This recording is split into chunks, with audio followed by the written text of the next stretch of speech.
জুতা পায়ে জানাজার নামাজ পড়া যাবে কিনা, এটি আমাদের সমাজে বেশ প্রচলিত একটি প্রশ্ন। বিশেষ করে ঈদগাহ বা খোলা মাঠে জানাজা হলে অনেকে বিভ্রান্তিতে পড়েন। ইসলামী শরীয়তের আলোকে এই বিষয়টি নিয়ে বিস্তারিত থাকছে ডেস্ক রিপোর্টে। জুতা পায়ে জানাজার নামাজ পড়া যাবে কিনা, এটি আমাদের সমাজে বেশ প্রচলিত একটি প্রশ্ন। বিশেষ করে ঈদগাহ বা খোলা ময়দানে জানাজা হলে অনেকে বিভ্রান্তিতে পড়েন। ইসলাম একটি সহজ ও ভারসাম্যপূর্ণ ধর্ম। ইবাদতের ক্ষেত্রে ইসলাম যেমন পবিত্রতার উপর সর্বোচ্চ গুরুত্ব দেয়, তেমনই পরিস্থিতির বিচারে সহজলভ্য পথও বলে দেয়। জানাজার নামাজের ক্ষেত্রে জুতা পরা বা না পরার বিষয়টি মূলত নির্ভর করে জুতা এবং নিচের মাটির পবিত্রতার উপর।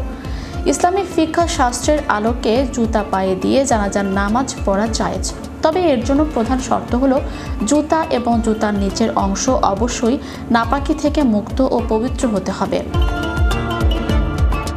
রাসূলুল্লাহ সাল্লাল্লাহু আলাইহি সাল্লাম থেকে বর্ণিত হয়েছে যে তিনি জুতা পায়ে দিয়ে নামাজ পড়েছেন। সহিহ বুখারীর একটি হাদিসে আনাস বিন মালিক রাদিয়াল্লাহু তাআলা আনহুকে জিজ্ঞাসা করা হয়েছিল, নবীজি সাল্লাল্লাহু আলাইহি সাল্লাম কি জুতা পরে নামাজ পড়তেন?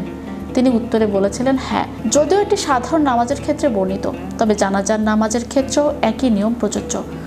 যদি কেউ জুতা পায়ে দিয়ে নামাজ পড়তে চান, তবে তাকে দুটি বিষয় নিশ্চিত করতে হবে। এক, যদি জুতায় পায়খানা বা প্রস্রাবের মতো কোনো নাপাকি লেগে থাকে, তবে সেই জুতা পরে নামাজ হবে না। দ্বিতীয়ত হলো, যদি জুতার নিচে কোনো ময়লা লেগে থাকে এবং তা শুষ্ক হয়, তবে মাটিতে ভালোভাবে ঘষার ফলে যদি নাপাকির চিহ্ন দূর হয়ে যায়, তবে সেই জুতা পরে নামাজ পড়া যাবে।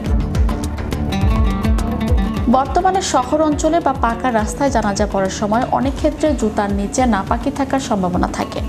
এক্ষেত্রে ওলামায়ে কেরাম একটি সুন্দর সমাধান দিয়েছেন। যদি আপনার মনে সন্দেহ থাকে যে জুতার নিচে ময়লা আছে, তবে জুতা খুলে জুতার উপর পা রেখে দাঁড়ান। এতে আপনার পা পবিত্র থাকলো এবং জুতার নিচের অংশ মাটির সাথে লেগে থাকলেও আপনার নামাজে কোনো সমস্যা হবে না। তবে মনে রাখতে হবে, এক্ষেত্রে জুতার উপরের অংশ অবশ্যই পবিত্র হতে হবে। তাই জুতা যদি পবিত্র হয়, তবে তা পায়ে দিয়ে জানাজা পড়া পুরোপুরি বৈধ। আর যদি জুতা অপবিত্র হওয়ার সম্ভাবনা থাকে, তবে তা খুলে জুতার উপর দাঁড়ানোই সবচেয়ে নিরাপদ পদ্ধতি। Channel Europe news desk.